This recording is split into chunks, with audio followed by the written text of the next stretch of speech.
Puji Tuhan, Shalom. Selamat hari Kamis, selamat kita beribadah dalam ibadah kenaikan Tuhan Yesus Kristus di Gereja GKTI Raja Daud, Kamis 26 Mei 2022. Kiranya Tuhan Yesus tak menyertai kita, saudaraku, dimanapun kita berada. Kita siapkan hati kita mau memulai ibadah kita pada pagi hari ini untuk memperingati kenaikan Tuhan Yesus Kristus. Yesus kami sembah.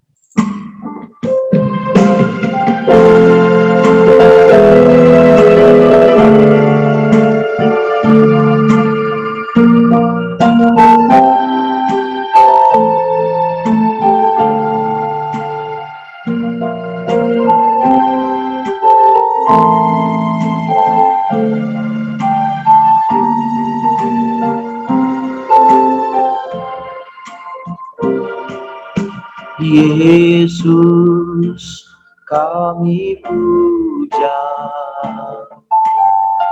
kami sembah sebagai Raja,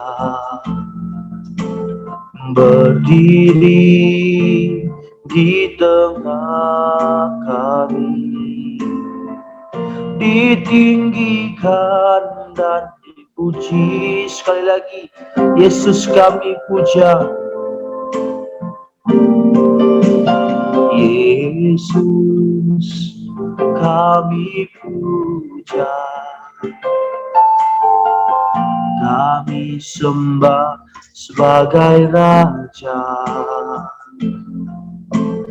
berdiri di tengah kami, ditinggikan dan dipuji.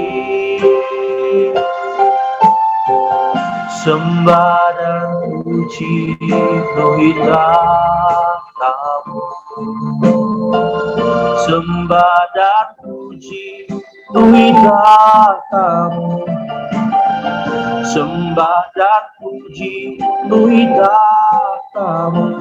Yesus Tuhan adalah Raja. Sembah dan puji, sembah dan puji Rohita kamu, sembah dan puji Rohita kamu, sembah dan puji Rohita kamu.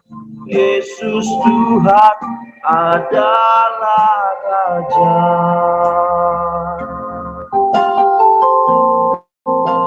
Dari awal kita memuji Tuhan, sama-sama katakan, Yesus kami puja, Yesus kami puja, kami sembah sebagai Raja, berdiri di tengah kami, ditinggikan dan dipuji. Sembah, sembah dan puji Rohita kamu,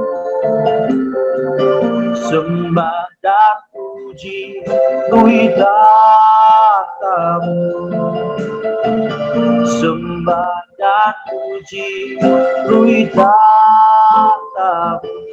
Yesus Tuhan adalah Raja. Sembah dan puji, sembah dan puji Rohita kamu, sembah, sembah dan puji Rohita kamu, sembah dan puji Rohita kamu. Yesus Tuhan adalah Raja. Sekali lagi, oh, sembah dan puji Rohita kamu, sembah dan puji Rohita kamu, Sembah dan puji Lui tatamu, Yesus Tuhan adalah Raja. Yesus Tuhan adalah Raja. Yesus Tuhan adalah Raja.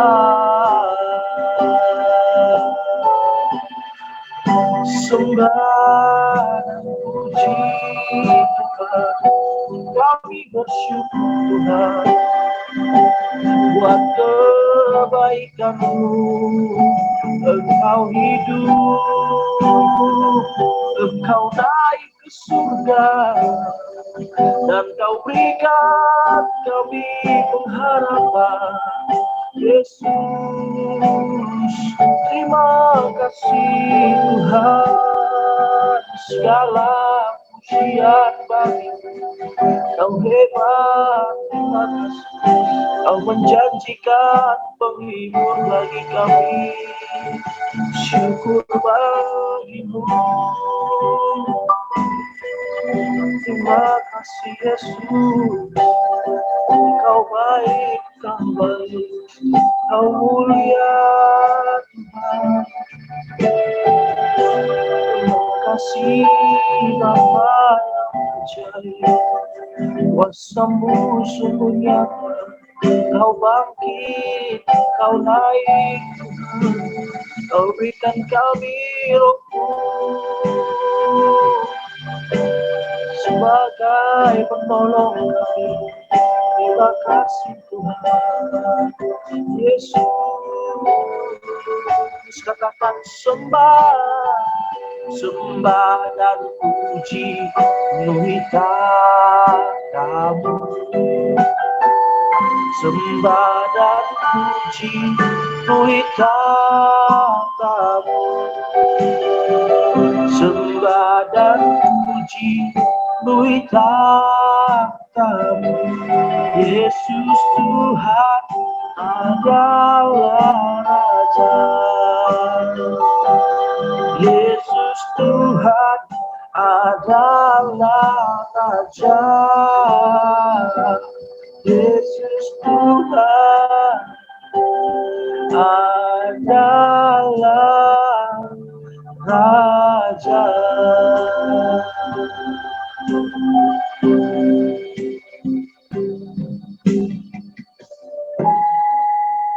Terima kasih Bapa. Benar Tuhan, Engkau adalah Raja bagi kami. Raja yang segala raja menolong kami. Kami percaya Tuhan, Kau bangkit dan Kau naik Tuhan Yesus. Pada saat pagi hari ini, kami memperingati kenaikan-Mu ke surga Tuhan. Dan Kau menjanjikan penghibur bagi kami Tuhan Yesus, itu Roh Kudus-Mu Bapa. Dan itu telah kami terima Tuhan, kami sangat bersyukur pada-Mu Tuhan Yesus. Terima kasih Bapa, kami serahkan ibadah ini ke dalam tangan-Mu. Kiranya Engkau memberkati dari awal hingga akhirnya Tuhan. Dimanapun kami berada Bapa, kiranya sukacita Tuhan mengalir berkat yang besar daripada Tuhan itu selalu ada bersama kami. Terima kasih Bapa, terima kasih Yesus. Kami mau terus bersukacita, kami mau terus memuliakan nama-Mu Tuhan. Dalam nama Tuhan Yesus kami berdoa dan kami mulai ibadah ini. Amin. Kita bersukacita saudaraku. Kita memuji Tuhan, kita katakan, besarkan nama Tuhan.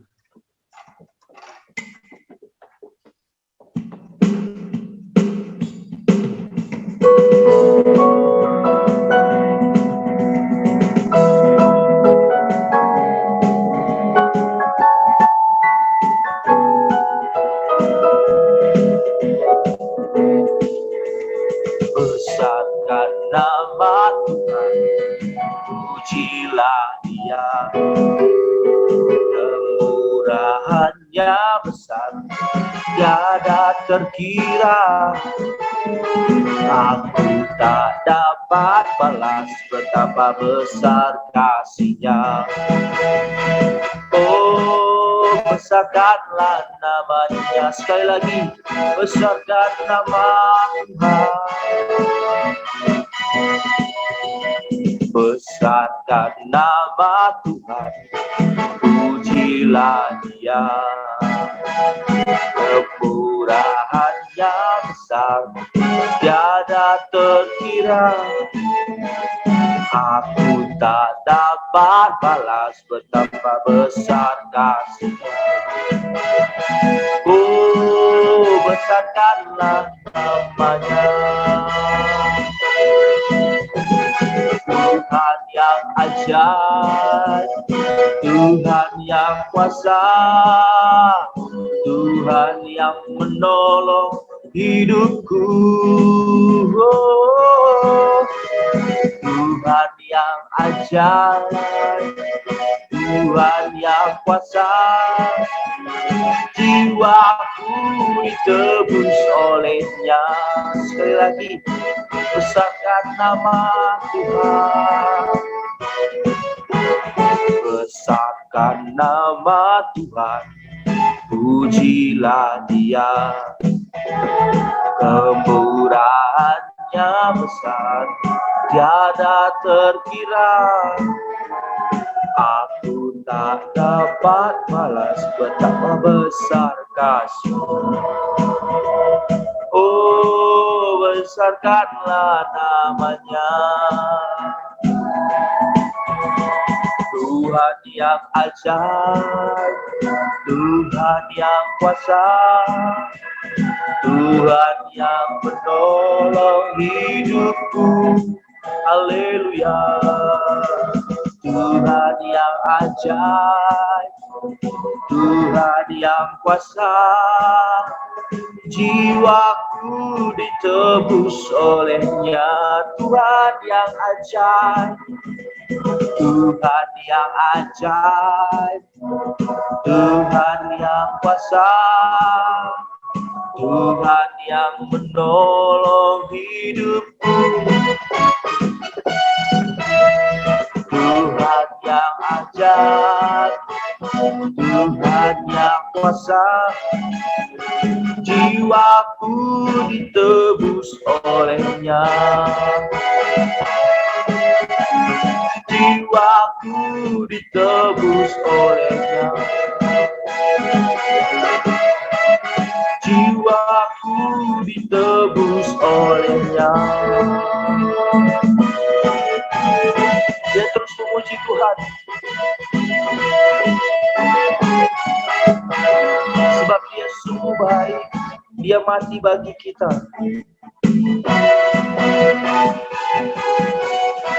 Dia mati bagiku, Dia bangkit bagiku. Dia Tuhan Allah penyelamatku.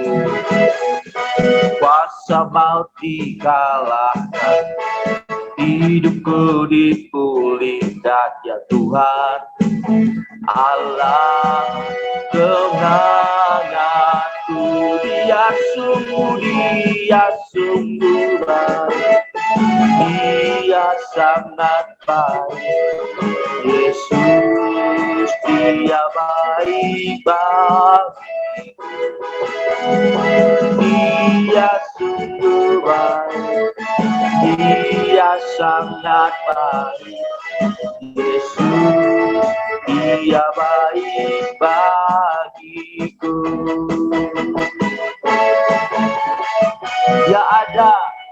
Dia ada di dalamku, bergerak di hidupku. Ya Tuhan Allah kekuatanku, Dia penuhi hatiku dengan kuasa kasih-Nya. Ya Tuhan Allah kemenanganku. Oh, Dia sungguh baik, Dia sangat baik. Yesus, Dia baik bagiku. Dia sungguh baik, Dia sangat sangat baik. Yesus, Dia baik bagi, Dia sungguh baik, Dia sungguh baik, Dia sangat baik. Yesus, Dia baik bagi, oh, Dia sungguh baik, Dia sangat baik. Yesus, Dia baik bagiku. Yesus, Dia baik bagiku. Oh, Yesus, Dia baik bagiku.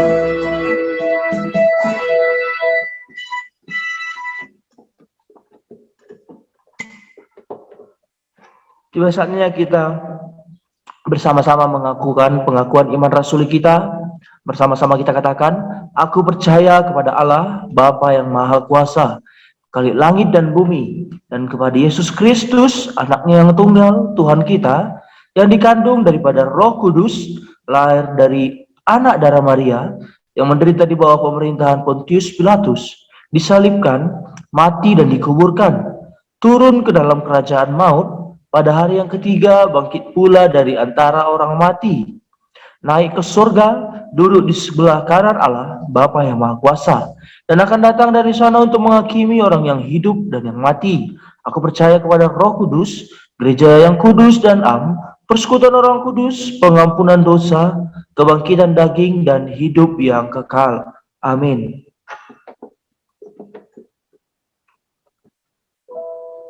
Tiba saatnya kita akan mendengarkan firman Tuhan pada pagi hari ini.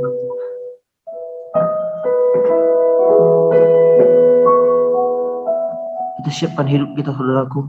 Sama-sama kita katakan, ajar kami Tuhan.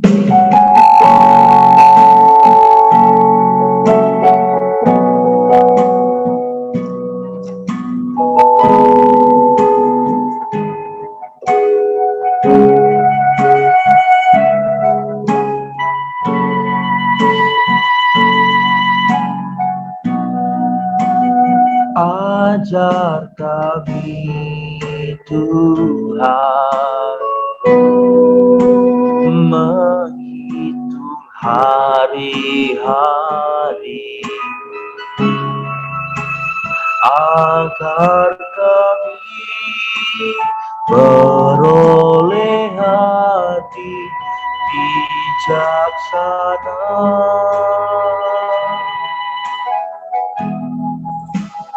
Ajar kami Bapa hidup dalam jalan-Mu, agar semua rencana-Mu digenapi.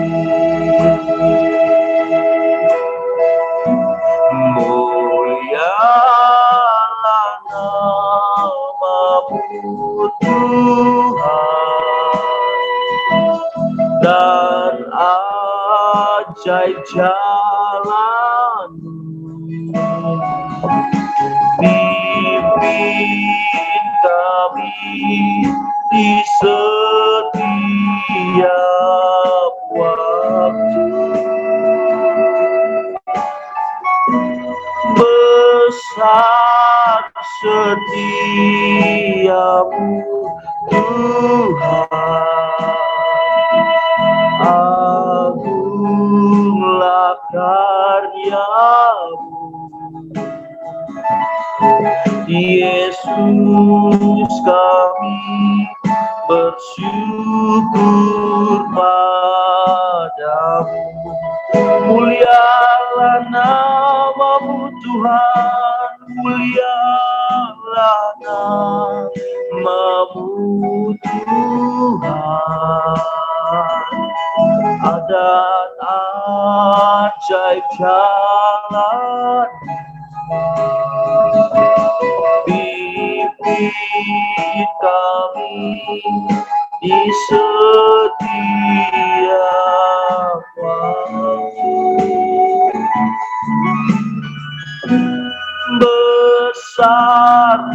setiamu Tuhan, akulah karyamu, Yesus kami bersyukur padamu.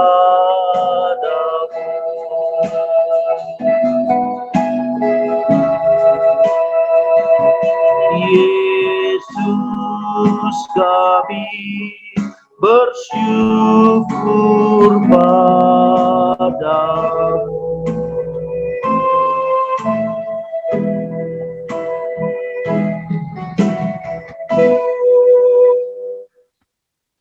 Mari kita bersatu dalam doa. Bapa, kami mengucap syukur atas segala kebaikan-Mu. Pada hari ini kami bersuka cita penuh karena kami memperingati kenaikan-Mu ke surga. Terima kasih Tuhan untuk segala karya yang Kau berikan kepada umat-Mu, penebusan yang Kau berikan kepadamu.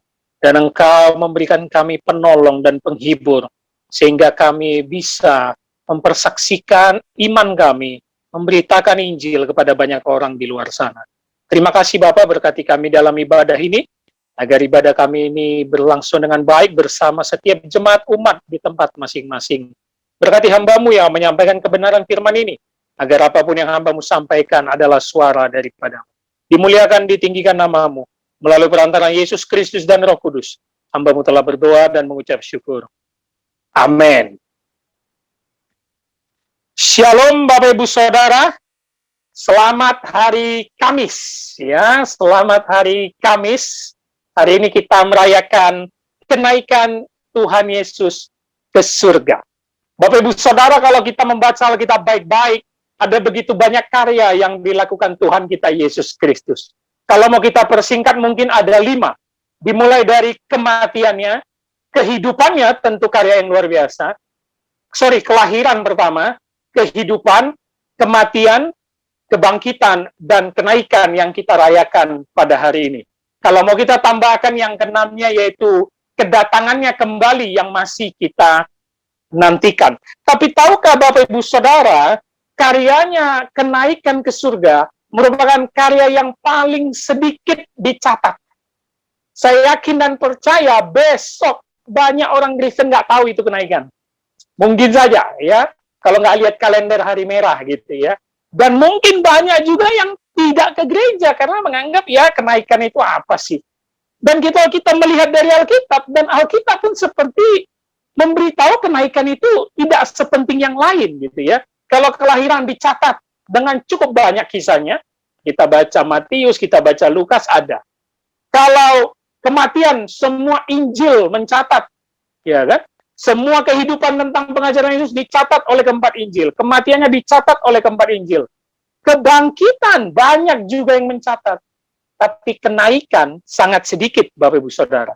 Ketika saya melihat kenaikan ini hanya dicatat oleh Injil Lukas yang hari ini akan kita bahas, di Markus ada, tetapi menurut salinan tertua dalam bahasa Yunani, teks itu tidak ada. Di pasal akhir Markus, Bapak Ibu Saudara bisa melihat, tapi sebenarnya mulai dari ayat 9 sampai 20, di salinan tertua manuskrip Yunani, teks itu tidak ada. Injil Yohanes tidak mencatat. Injil Matius tidak mencatat. Hanya kisah para rasul nanti yang mencatat dengan beberapa ayat saja. Apakah memang tema kenaikan Yesus tidak penting? Sehingga begitu sedikit catatannya. Nah, hari ini kita akan melihat maknanya, Bapak Ibu Saudara. Judul kita adalah Yesus yang ditinggikan. Saya ingin memberi subjudul untuk menjadi pembelajaran kita. Apa makna Yesus ditinggikan saat dia naik ke surga? Nah, ini yang menjadi pembelajaran kita di kenaikan Yesus pada hari ini. Mari kita buka Alkitab kita akan mencoba mengekspos dan pelajari dari Injil Lukas pasal 24 ayat 50 sampai 53, Bapak Ibu Saudara. Buka Alkitab kita dari Injil Lukas pasal 24, itu pasal terakhir. Jadi gampang nyarinya. Dan itu di paling bawah biasanya, Lukas pasal 24 ayat 50 sampai 53. Apa makna Yesus ditinggikan saat dia naik ke surga? Mari kita baca ayat 50. Lukas pasal 24 ayat 50. Bapak Ibu Saudara mengikutinya, saya akan membacakannya. Lalu Yesus membawa mereka keluar kota sampai dekat Betania. Di situ ia mengangkat tangannya dan memberkati mereka. Nah, Bapak Saudara bisa lihat konteks di ayat-ayat di atasnya sebelum ayat 50, bahwa akhirnya murid-murid dibuka pikirannya oleh Yesus Kristus untuk mengerti kitab suci.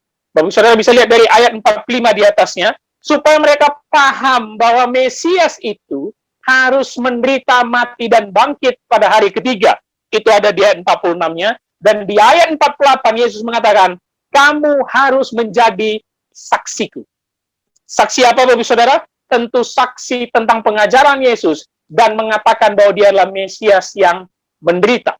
Jadi bukan saksi kepribadian, bukan saksi pribadi para murid, melainkan saksi mengenai Yesus sebagai Mesias. Itu konteksnya dari ayat di atas. Lalu masuk ayat 50 dikatakan di kalimat awal tadi, lalu Yesus membawa mereka keluar kota sampai dekat Betania. Menurut Injil Lukas dan secara geografis, Betania letaknya lebih tinggi dari Yerusalem. Ya, kita tahu Yesus itu disalibkan di luar kota Yerusalem, masih di daerah Yerusalem. Dan kalau kita mulai teliti lagi, Yerusalem itu lebih tinggi dari tempat Yesus dibesarkan, Nazaret. Jadi ada sesuatu yang Injil Lukas mau ceritakan untuk kita. Betania posisinya lebih tinggi dari Yerusalem, Yerusalem lebih tinggi dari Nazaret. Di mana Yesus lahir? Bethlehem. Itu kota yang sangat kecil, lebih kecil dari Nazaret. Nazaret itu sudah kecil, Bethlehem lebih kecil. Apa yang ingin Lukas katakan dengan kalimat, lalu Yesus membawa mereka keluar kota sampai dekat Betania? Lukas ingin mengatakan bahwa ini adalah momen Yesus naik, ditinggikan, dan akan semakin meninggi, naik ke surga. Yesus dimulai dari lahir di Bethlehem, kota yang sangat kecil. Lahirnya pun hanya dikunjungi gembala-gembala, orang yang tidak penting. Lalu Yesus dibesarkan di Nazaret, kota yang juga tidak dianggap. Lalu Yesus mati dekat Yerusalem, ya, pusat dari umat Yahudi. Dan sekarang dia membawa ke Betania sebelum dia naik ke surga. Peninggian Yesus di momen kenaikan ini dimulai dari hidupnya yang merendahkan diri. Kalau kita meminjam bahasa Paulus, Allah yang mengosongkan diri serupa menjadi manusia. Kalau kita meminjam bahasa Injil Yohanes, Yesus dimuliakan. Yesus itu disalibkan bukan penghinaan. Kata Injil Yohanes, itu kemuliaan. Yesus ditinggikan, Yesus dimuliakan. Makanya poin pertama, apa makna Yesus ditinggikan saat naik ke surga? Supaya kita semakin merendahkan diri. Kita harus mengingat semua momen-momen pelayanan Yesus mulai dari dia lahir. Di daerah yang tidak dianggap. Dia lahir dari keluarga sederhana. Sebelum akhirnya dia ditinggikan dekat Betania, naik ke atas surga. Kalau Bapak Ibu Saudara belajar tentang pengantar, ya, pengantar perjanjian baru, dan kita lihat Injil Lukas, ciri khas Injil Lukas itu memberitahu Yesus itu dekat kepada orang pinggiran. Orang yang diasingkan, orang yang dimarginalkan. Makanya pengunjung Yesus saat dia lahir pun hanya gembala. Orang yang tidak dianggap. Oleh karena itu Lukas ingin memberitahu kita, di momen kenaikan ini, kita harus semakin merendahkan diri. Bukankah Yesus juga yang mengatakan apa? Di Alkitab kita membaca, orang yang merendahkan diri akan ditinggikan. Itu Yesus yang katakan. Semakin kita mengenal Yesus, semakin kita mengikut dia, kita harus merendahkan diri. Dan sebagaimana Injil Lukas katakan, kita harus hidup bergaul secara sosial dengan orang-orang yang terpinggir, dengan orang-orang yang dihakimi masyarakat banyak. Itulah yang menjadi bukti kita mengikuti teladan Yesus. Itu makna pertama dalam ibadah kenaikan kita. Yesus ditinggikan supaya kita belajar tentang perendahan diri, sebagaimana dia juga memberikan teladan tentang merendahkan diri. Coba lihat kalimat selanjutnya. Di situ ia mengangkat tangannya dan memberkati mereka. Jadi di Betania, Yesus mengangkat tangan dan memberkati mereka. Ini adalah tanda bagaimana dia memberikan kata-kata berkat. Dan ini artinya murid-murid siap diutus. Bapak Ibu Saudara, coba perhatikan liturgi ibadah gereja kita. Di ibadah penutup, pendeta selalu mengangkat tangan dan memberikan kata berkat. Ya, kata berkat di situ bukan artinya kita diberkati Tuhan begitu saja setelah selesai ibadah, bukan. Pengutusan. Bahwa artinya setelah kau selesai melakukan ibadah hari Minggu atau ibadah apapun, pendeta mengangkat tangan dan memberi berkat, keluar dari gereja, siaplah diutus. Diutus menjadi apa? Saksi. Saksi Kristus. Sama dikatakan tadi di ayat di atasnya, ayat 48. Menjadi saksi Kristus. Dan jangan takut, kenapa? Berkat Tuhan itu sudah menyertai kita. Kita sudah diberkati, dikuduskan, ditahbiskan. Dan kita siap diutus. Makanya kalau kita orang Kristen bolak-balik ke gereja, tapi nggak menjadi saksi, gereja Anda itu main-main, Bapak Ibu Saudara. Pasti main-main. Ya, menganggap berkat pendeta, ya udahlah, supaya angkat tangan, kita pun angkat tangan. Oh ya, apa yang diaminkan pendeta kita aminkan, supaya kita hidup diberkati, kerja kita makin bagus, uang kita makin banyak. Loh enggak. Berkat itu pengutusan, itu maknanya Yesus mengangkat tangan dan mengutus murid-murid memberkati mereka. Itu menjadi poin pertama dari 50, supaya kita merendahkan diri, Yesus ditinggikan. Kita lihat ayat 51, Bapak Ibu Saudara. Dan ketika ia sedang memberkati mereka, ia berpisah dari mereka dan terangkat ke sorga. Jadi ketika dia mengangkat tangan memberkati, Yesus sambil terbang dan naik, ya. Semakin naik dan terangkat ke sorga. Nah ini perhatikan ya, kalau kita kritisi, saya paling suka ini mengajak umat, jemaat Tuhan, kritis terhadap Alkitab. Apakah memang mereka melihat Yesus naik dan masuk ke sorga? Apa maksudnya? Kok mereka tahu Yesus itu naik ke sorga? Emang begitu Yesus naik gitu, awan itu terbuka, dan kita kelihatan jalan-jalan emas seperti yang diceritakan tentang sorga, ada malaikat yang menyambut Yesus, sehingga Injil Lukas menulis itu sorga. Apakah semua murid melihat memang Yesus naik ke sorga? Sebenarnya tidak, Bapak Saudara. Karena sorga di dalam pemahaman Yahudi, langit. Ya, jadi Yesus itu terangkat naik ke langit. Dalam bahasa Yunani-nya, oranon. Ya, itu dalam bahasa asli Perjanjian Baru. Kalau bahasa Perjanjian Lama, Ibrani-nya Syamaim, itu langit. Jadi jangan samakan mindset kita, pemahaman kita tentang bumi di zaman sekarang dengan pemahaman mereka di zaman dulu. Bagi mereka, Oranon, langit itu ya tempat Tuhan atau Allah bertahta.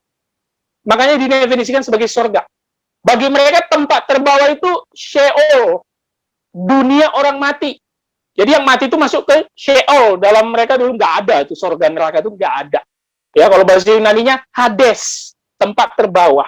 Jadi maksud Lukas itu, Yesus naik ke surga, naik ke atas langit, yaitu tempat tertinggi yang tidak bisa dijangkau manusia, di mana Allah bertahta. Nah, itu saya mengajak Bapak Saudara untuk memahami dulu makna Yesus terangkat ke surga, karena kalau sebenarnya kita pahami secara literal, ya kan nggak mungkin mereka melihat surga itu kan.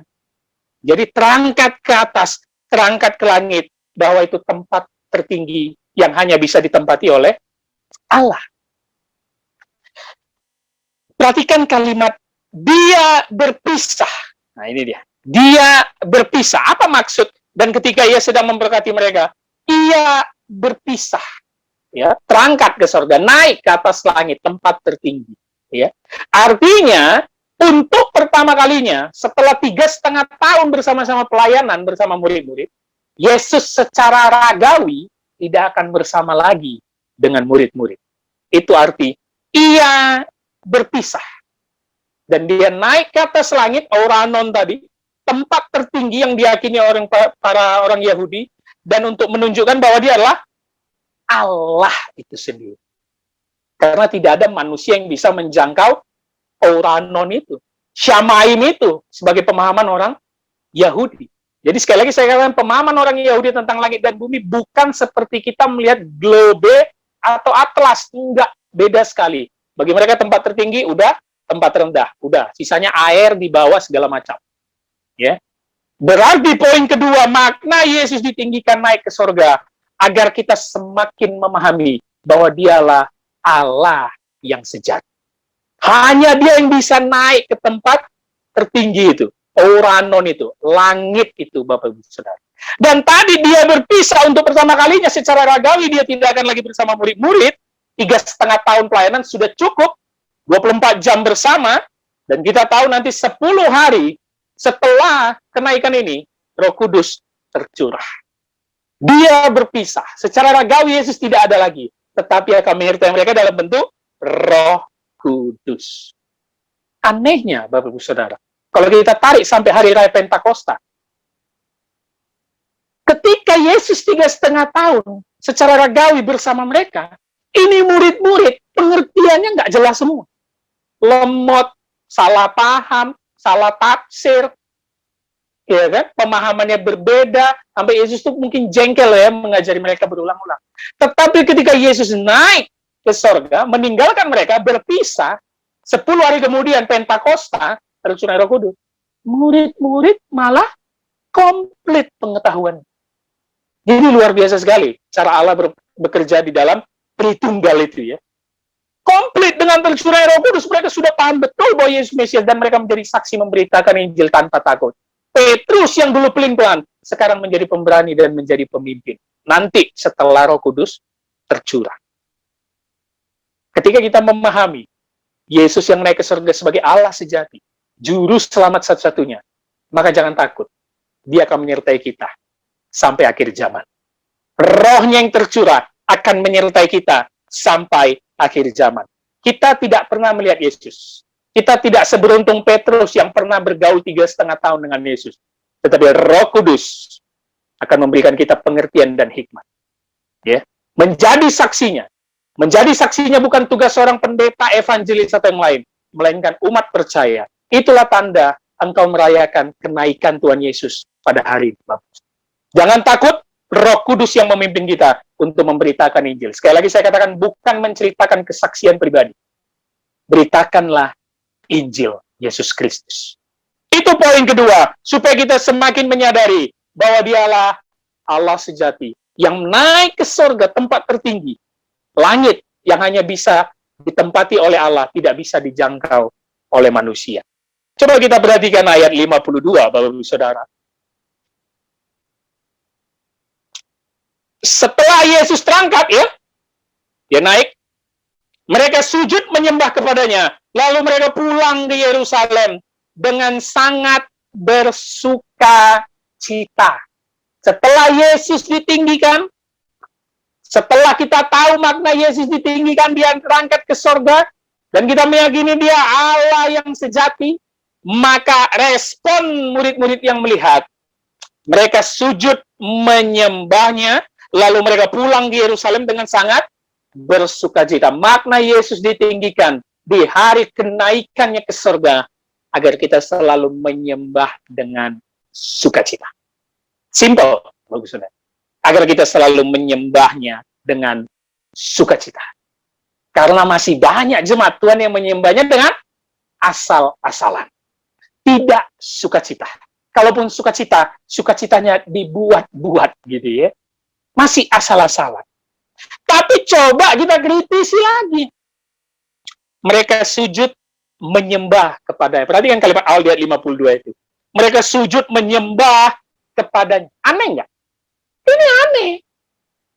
Saya tanya Bapak Ibu Saudara, selama 3,5 tahun pelayanan Yesus bersama murid-murid, secara ragawi, Yesus manusia 100%, manusia sejati. Pernah nggak Petrus menyembah Yesus? Nggak pernah. Pernah nggak Yohanes, Andreas menyembah Yesus? Nggak pernah. Orang lain yang mungkin diberikan mukjizat menyembah. Tetapi murid-murid nggak pernah.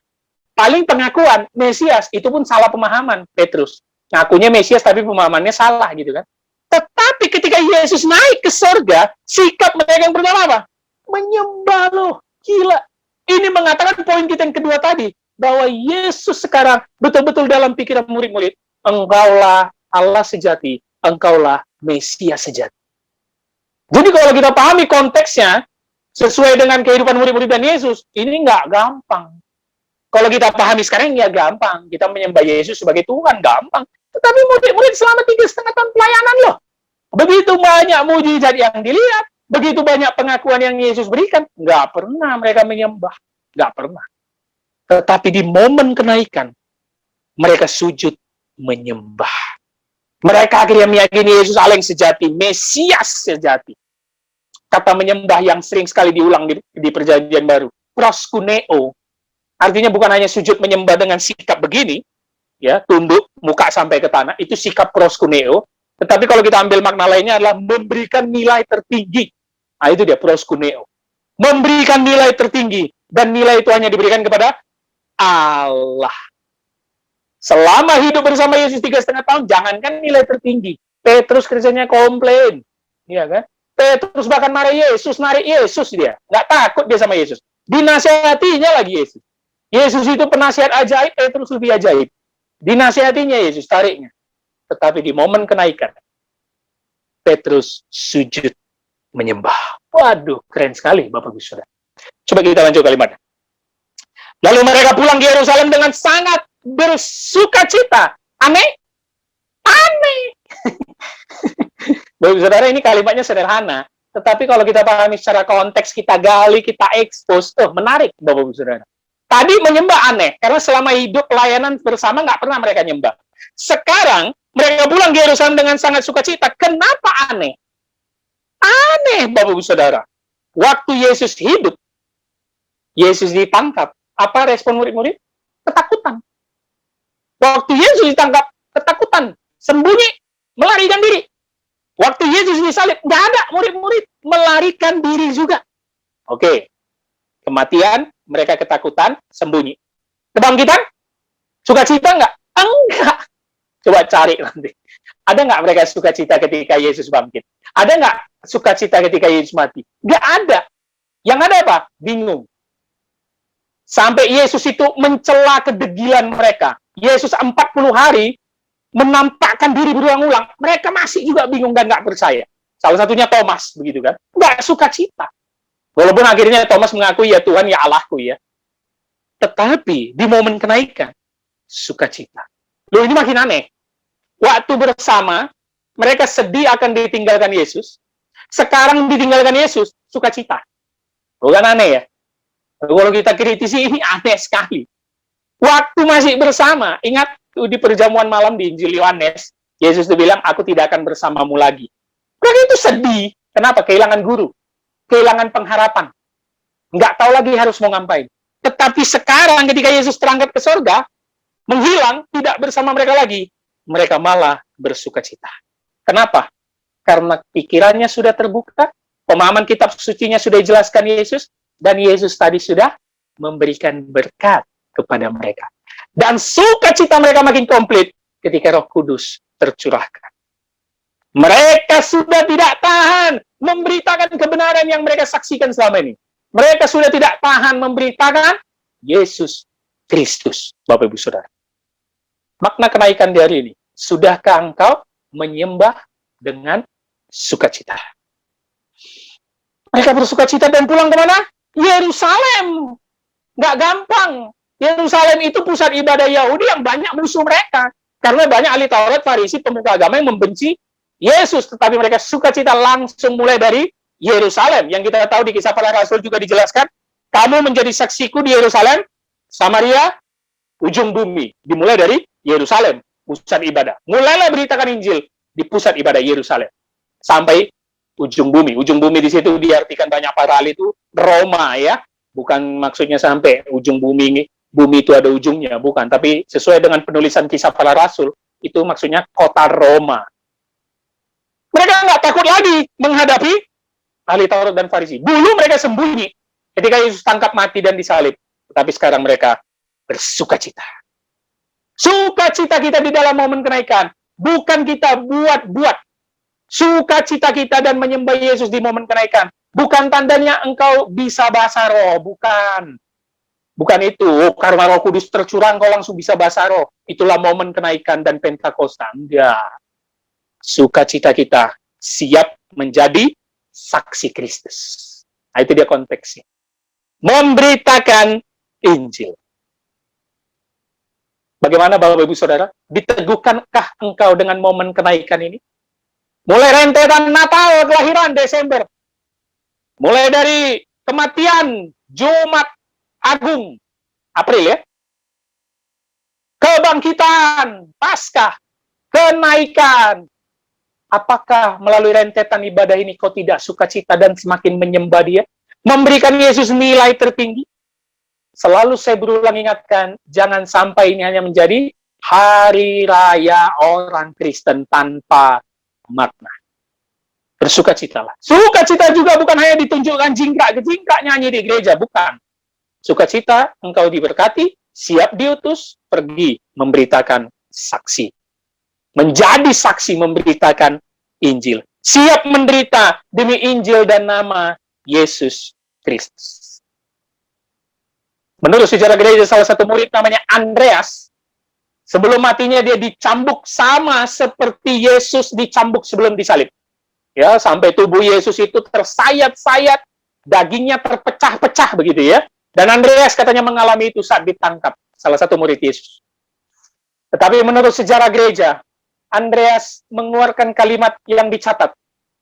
Ketika dia dicambuk berdarah-darah sama seperti Yesus, dia mengatakan, ini adalah happy hour with Jesus. Momen terbaik dalam hidupku. Karena aku bisa dicambuk, menderita sama seperti Yesus. Tentulah Andreas dicambuk bukan karena ngerampok. Bukan. Kita banyak kali yang bilang pikul salib, ya udahlah, aku mau ngerampok ngasih makan anak istriku, tapi aku di penjara, itulah pikul salibku. Enggak lah. Andreas dicambuk itu bukan karena dia maling, tapi karena menjadi saksi memberitakan. Menderitalah demi Injil dan nama Yesus Kristus. Sehingga kesimpulannya, di ayat 53. Mereka senantiasa berada di dalam bait Allah dan memuliakan Allah. Mereka pulang di Yerusalem dengan sukacita. Tempat pertama yang mereka tuju adalah bait Allah dan memuliakan Allah ya. Perhatikan Bapak Ibu Saudara, Allah. Ya. Jadi mereka masuk tetap ke bait suci, menyembah Allah. Nah, di sini kita memasuki doktrin Tritunggal tentunya. Nah, kenapa mereka memuliakan Allah? Karena mereka sudah melihat secara langsung. Mereka sudah mengerti karena pikirannya terbuka. Nubuatan-nubuatan Allah kepada Nabi di Perjanjian Lama digenapi dengan pasti di dalam pribadi Yesus Kristus. Luar biasa, Bapak Saudara. Segala janji Allah yang tak terselami yang mereka baca di Taurat Perjanjian Lama digenapi dan disempurnakan oleh Yesus Kristus. Mereka memuliakan Allah. Mereka senantiasa, garis bawahi kata senantiasa yang artinya mereka beribadah terus, bersukacita di dalam bait Allah. Sekali lagi saya katakan, momen Natal, momen Jumat Agung, momen Paskah, momen kenaikan, jangan pikir itu hanya hari raya untuk datang ke gereja. Sekali itu tok, melainkan itu menjadi momen kau harus semakin memuliakan Allah di dalam gereja. Itu dia. Harus semakin rajin beribadah. Beribadah dengan sukacita, memuliakan Tuhan, melayani Tuhan dengan sukacita. Momen kenaikan hari ini, Yesus terangkat ke surga, membuat kita terus menyembah Dia dan memuliakan Dia. Ayo Bapak Ibu Saudara, keadaan puji Tuhan sudah semakin baik. Selama ini mungkin kita kebanyakan online. Mungkin kita sudah betah dengan online, tapi nggak serius gitu ya. Saya tidak pernah menyalahi ibadah online, tetapi sikap kita ibadah online bagaimana? Dan kalau kita sudah punya kesempatan, mari kita datang ke rumahnya, ke gereja, ke gedungnya. Kita beribadah bersama-sama, memuliakan Tuhan. Janji Allah tergenapi. Dan nanti, 10 hari kemudian, Roh Allah, Roh Kudus, pribadi yang ketiga, ya, Tritunggal ya, satu hakikat, 3 pribadi, akan turun menyertai Petrus dan kawan-kawan. Oh, luar biasa sekali. Kalau kita belajar doktrin Tritunggal yang rumit itu memang sulit, tetapi dari kisah-kisah yang Yesus lakukan, karyanya menunjukkan penyertaan Allah Bapa, Anak, dan Roh Kudus tidak pernah meninggalkan kita. Tidak perlu takut.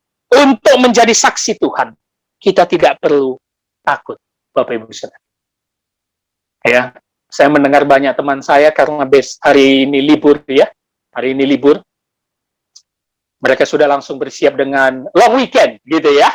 Karena ya Jumat tinggal cuti 1 hari, sambung Sabtu Minggu gitu kan ya.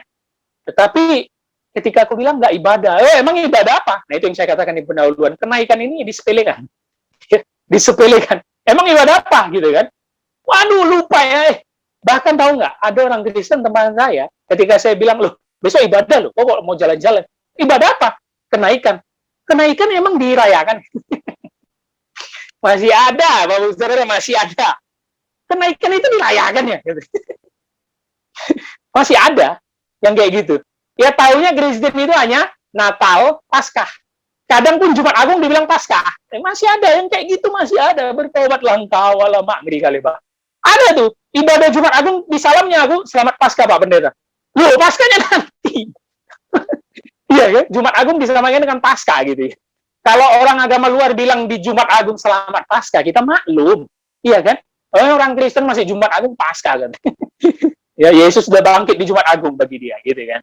Jadi, Bapak Saudara sekali lagi saya ingatkan, yuk, betul-betullah kita memaknai hari raya ini dengan luar biasa. Kita salut dengan pemuka agama kita, tokoh-tokoh kita, yang menjadikan hari ini hari libur nasional, tanggal merah kan. Padahal hari kenaikan dianggap kayak nggak penting, tapi tetap tanggal merah. Kita salut dengan semua tokoh-tokoh agama kita yang mengajukan ini ke pemerintah. Oleh karena itu, jangan anggap enteng karya Yesus, kelahiran, kehidupan, kematian, kebangkitan, dan kenaikannya harus kita renungkan untuk menjadi satu tujuan dalam hidup kita. Apa Bapak Saudara? Menjadi saksi Kristus. Poin pertama, makna Yesus ditinggikan. Kita harus semakin merendahkan diri. Ya, sebagaimana Yesus juga merendahkan diri dan dia ditinggikan. Yang kedua, kita semakin memahami bahwa dialah Allah sejati, Mesias.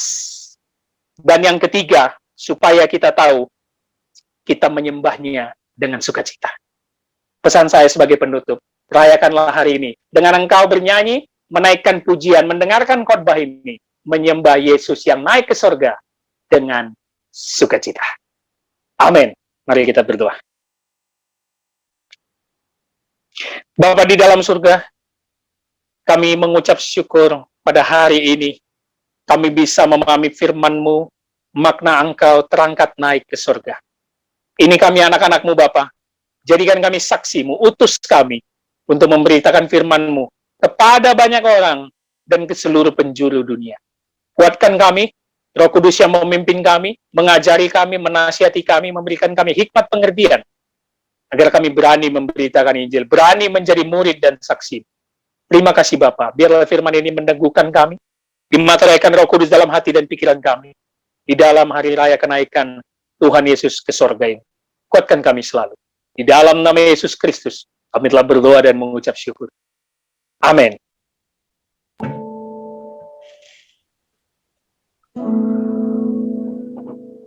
Kita telah mendengarkan firman Tuhan pada pagi hari ini, dan saya yakin kita semuanya diberkati. Kita memuji Tuhan. Kita katakan Yesus sukacita.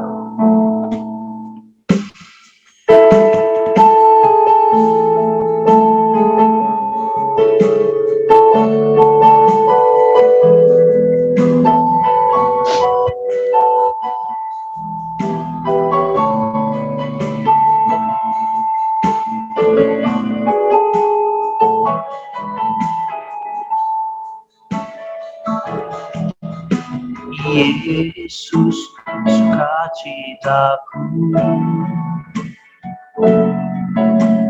Yesus kekuatanku, penolong dalam kesesakan, kau sangat terbukti. Yesus sukacita, Yesus sukacitaku, Yesus kekuatanku, penolong dalam kesesakan, kau sangat terbukti. Hatiku bersuka memuji namamu, jiwaku bermegah, ku angkat tanganku, apapun yang terjadi dalam keadaanku, sukacitaku hanya di dalam-Mu. Hatiku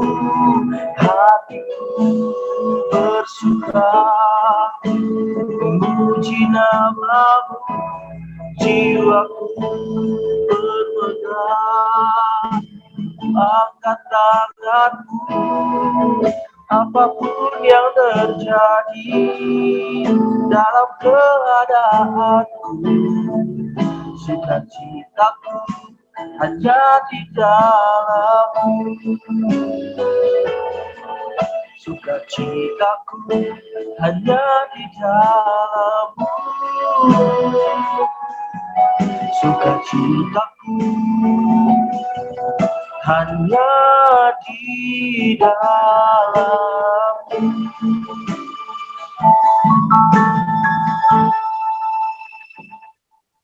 Mari Bapak Ibu Saudara, untuk mengakhiri ibadah kita pada hari ini, kita bersatu di dalam doa.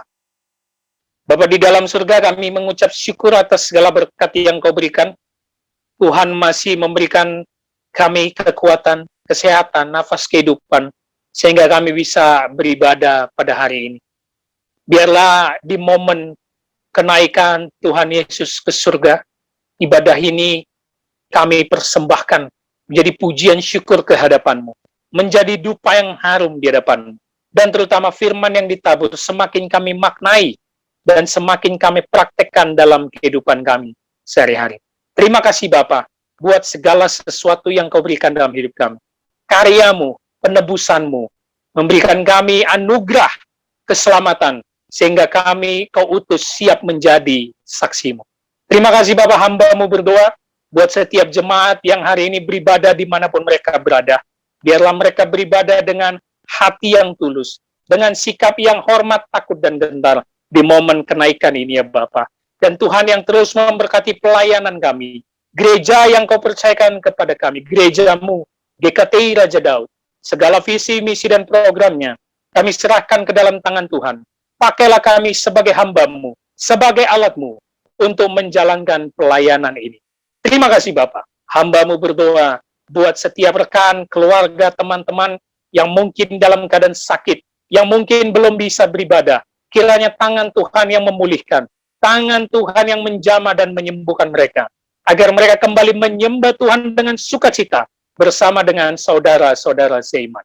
Hamba-Mu berdoa di momen kenaikan ini, kiranya Tuhan berkati bangsa kami, bangsa Indonesia. Tuhan berkati mulai dari pemerintahan pusat sampai daerahnya, agar bekerja dengan jujur, bersinergi dengan baik untuk terus memajukan bangsa ini. Dan kepada kami anak-anak-Mu, dimanapun kami berada, kiranya Tuhan pakai untuk menjadi saksi-Mu, memberitakan Injil kepada banyak orang, menunjukkan karakter Kristus kepada sesama, mementingkan orang-orang yang terbuang, yang terpinggirkan, sehingga banyak lutut berpelut, lidah mengaku, hanya Yesuslah Tuhan dan Juru Selamat dunia. Terima kasih Bapak buat semuanya. Kami siap menerima berkat daripada-Mu. Mari jemaat Tuhan, sebelum kita menerima berkat Tuhan, kita sama-sama berdoa doa yang diajarkan oleh Tuhan Yesus. Bapa kami yang di sorga, dikuduskanlah nama-Mu, datanglah kerajaan-Mu, jadilah kehendak-Mu di bumi seperti di sorga. Berikanlah kami pada hari ini makanan kami yang secukupnya, dan ampunilah kami akan kesalahan kami, seperti kami juga mengampuni orang bersalah kepada kami. Dan janganlah membawa kami ke dalam pencobaan, tetapi lepaskanlah kami daripada yang jahat. Karena Engkau yang mempunyai kerajaan, dan kuasa, dan kemuliaan sampai selama-lamanya. Amin. Arahkanlah hatimu dan terimalah berkat Tuhan. Tuhan memberkati engkau dan melindungi engkau. Tuhan menyinari engkau dengan wajahnya dan memberi engkau kasih karunia. Tuhan menghadapkan wajahnya kepadamu dan memberi engkau damai sejahtera. Amin. Bapa, terima kasih. Bapa, terima kasih. Bapa, di dalam surga, ku berterima kasih. Amin.